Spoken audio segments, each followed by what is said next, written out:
नियम का प्रतिपादन किया गया है, उस यम नियम के संबंध में बातचीत करेंगे कि इस योग मार्ग में यम नियम का क्या महत्व है।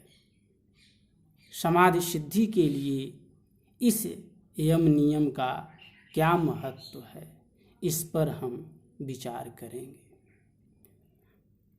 यहाँ सर्वप्रथम अष्टांग योग की बात की गई है, जिसमें कहा गया है कि यम नियमासन प्राणायाम प्रत्याहार धारणा ध्यान समाधयो अष्टावंगानि, यानी यम नियम आसन प्राणायाम प्रत्याहार धारणा ध्यान और समाधि ये 8 योग के अंग हैं, जिसमें यम और नियम का महत्वपूर्ण स्थान है। इन्हें समाधि लाभ का रीढ़ कहा जाता है। ये दोनों योग सिद्धि के आधार भूमि भी माने जाते हैं। प्रथम अंग यम है। यम क्या है? यानी बाह्य और आभ्यंतर इंद्रियों के संयम की क्रिया को यम कहा जाता है। यम 5 बताए गए हैं। अहिंसा सत्यास्तेय ब्रह्मचर्या परिग्रहा यमा, यानी अहिंसा सत्य अस्तेय ब्रह्मचर्य अपरिग्रह ये 5 यम हैं। इन यमों के महत्व के संबंध में भी आचार्य पतंजलि कहते हैं, जाति देश काल समयानवच्छिन्नाः सार्वभौमा महाव्रतम, अर्थात यह यम जाति देश काल और निमित्त की सीमा से रहित सार्वभौम होने पर महाव्रत हो जाते हैं। यानी उक्त अहिंसादि का अनुष्ठान जब सार्वभौम अर्थात सबके साथ सब जगह और सब समय में समान भाव से किया जाता है, तो वह यम महाव्रत बन जाता है।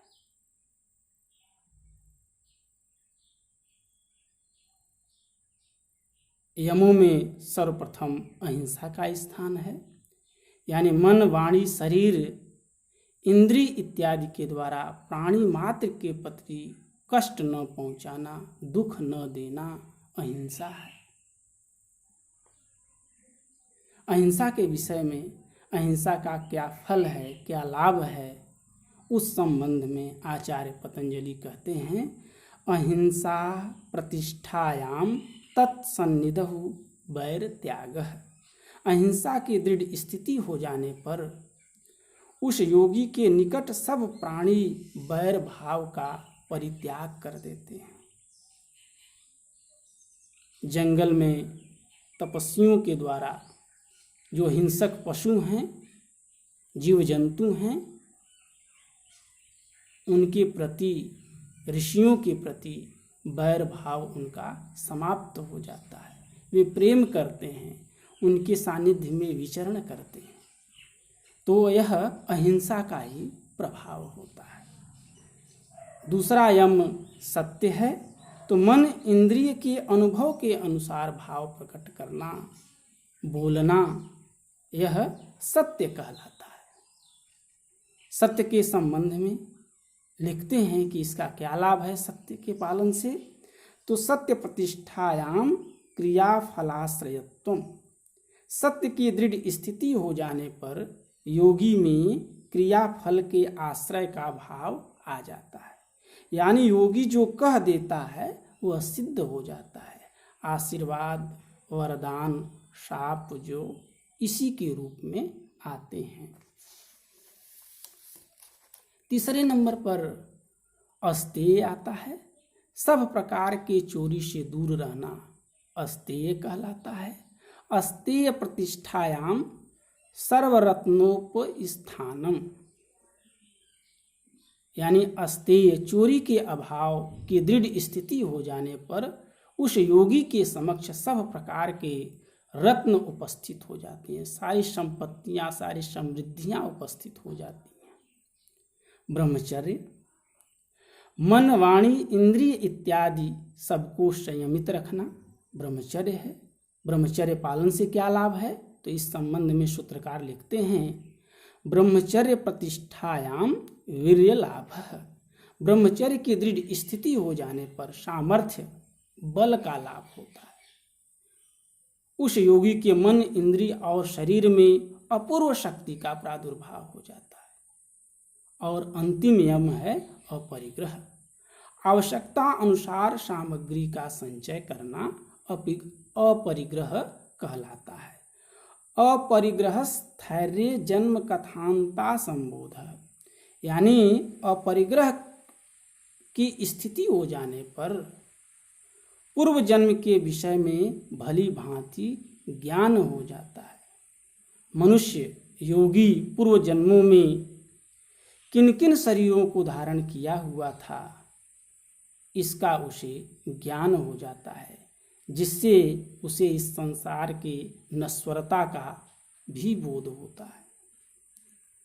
तो इस तरह से ये 5 यम बताए गए हैं। अब 5 नियम भी हैं। यमों के वर्णन के अनंतर नियम की बात सूत्रकार के द्वारा किया गया है। तो नियम क्या है? सदाचार को प्रश्रय देना नियम कहलाता है। सदाचार का आचरण करना वही नियम है। नियम 5 हैं। शौच, संतोष, तपः, स्वाध्याय, ईश्वर प्रणिधानानि, यानी शौच, संतोष, तप, स्वाध्याय और ईश्वर प्रणिधान, ये 5 नियम हैं। शौच, शरीर और अंतःकरण को शुद्ध रखना शौच कहलाता है। शौच के यहाँ 2 रूप बताए गए हैं, बाह्य शौच और आंतरिक शौच। बाह्य शौच के विषय में सूत्रकार कहते हैं, शौचात स्वांग जुगुप्सा परैर संसर्गः, यानी शौच के पालन से अपने अंग के प्रति वैराग्य भाव और दूसरों से संसर्ग न करने की इच्छा उत्पन्न होना। दूसरों से संसर्ग यानी सांसारिक लोगों से संसर्ग की न इच्छा करना, यह भाव उत्पन्न हो जाता है बाह्य शौच के पालन से। आंतरिक शौच, उसके विषय में पतंजलि लिखते हैं, सत्वशुद्धि सौमनस्य काग्रेन्द्रिय जयात्म दर्शन योग्यत्वानि च, यानी अंतःकरण की शुद्धि, मन में प्रसन्नता, चित्त की एकाग्रता, इंद्रियों का बस में होना और आत्म साक्षात्कार की योग्यता उत्पन्न कर देता है। यह आंतरिक शौच।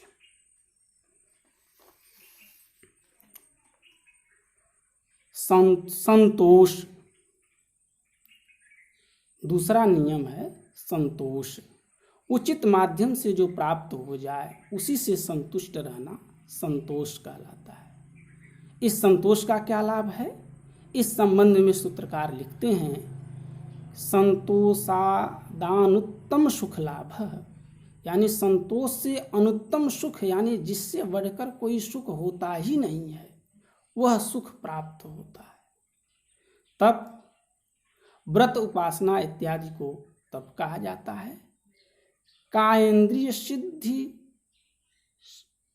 इंद्रिय सिद्धिर शुद्धि छयात तपसः, यानी तप के प्रभाव से शरीर और इंद्रिय में स्थित सब प्रकार के दोषों का नाश हो जाना, सब प्रकार के अशुद्धियों का नाश हो जाना, यह तप है। स्वाध्याय, शास्त्र चिंतन मनन स्वाध्याय है। स्वाध्याय इष्ट देवता संप्रयोग, यानी स्वाध्याय से इष्ट देवता की भली भांति प्राप्ति हो जाती है, ईश्वर का साक्षात्कार हो जाता है। और अंतिम नियम क्या है? ईश्वर प्रणिधान, ईश्वर के प्रति पूर्ण समर्पण की भावना ईश्वर प्रणिधान है। समाधि सिद्धि ईश्वर प्रणिधानात्, यानी ईश्वर प्रणिधान से समाधि की सिद्धि हो जाती है।